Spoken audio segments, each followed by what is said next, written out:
Bismillahirrahmanirrahim. Alhamdulillah, salatu wassalamu ala Rasulillah wa ala alihi washabihi ajma'in. Assalamualaikum warahmatullahi wabarakatuh. Terima kasih kerana terus bersama dengan kami, KDMRS Muslim. Kita sekarang berada di Kampung Rasak Darat di daerah Kota Marudu untuk majlis iftar perdana di pedalaman Sabah hari ketiga. Alhamdulillah, mohon doakan kelancaran majlis dan juga kita berjaya mencapai objektif kita untuk menyantuni masyarakat di sini.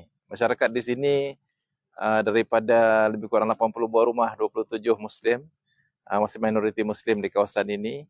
Dan Alhamdulillah masyarakat Islam di sini semakin berkembang dan kita mengharapkan keberkatan pada majlis pada kali ini. Kita mendoakan diterima Allah SWT segala sokongan dan sumbangan yang anda berikan bersama dengan KDMRS Muslim. Teruskan bersama KDMRS Muslim. Assalamualaikum warahmatullahi wabarakatuh.